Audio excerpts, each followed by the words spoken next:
Tous les soirs, depuis 49 jours, des habitants du village catalan de l'Arbós font le pied de grue devant leur centre de santé. Ils protestent contre la fermeture des urgences nocturnes. Tout un symbole pour ce village de 5500 âmes qui jamais, depuis le 19e siècle, n'avait été dépourvu de médecins de garde chez qui frapper à toute heure de la nuit. C'est compliqué. Et encore, ceux qui disposent d'un moyen de locomotion peuvent plus ou moins s'en sortir. Mais celui qui n'en a pas doit se déplacer à 14 km.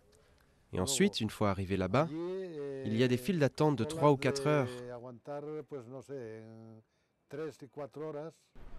Longtemps moteur économique de l'Espagne, la Catalogne est aujourd'hui dans une situation économique désastreuse. Pour réduire sa dette et son déficit, le gouvernement régional a pris des mesures drastiques, dont une baisse de 10% des dépenses de santé. Des services d'urgence ont été fermés, des lits ont été supprimés. Une situation qui désespère les professionnels.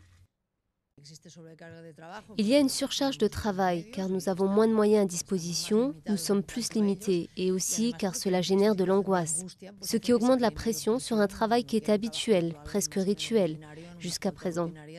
Aujourd'hui, tout le monde est inquiet et se demande si son examen ou son rendez-vous pourra avoir lieu à temps. Antonio est atteint d'un cancer de la vessie. Toutes les semaines, il manifeste devant son hôpital à Barcelone. Un combat qui est aussi une question de survie pour ce patient déjà opéré 6 fois. Je suis effrayé, je ne veux pas mourir. J'ai l'ambition d'être en vie jusqu'à 120 ans.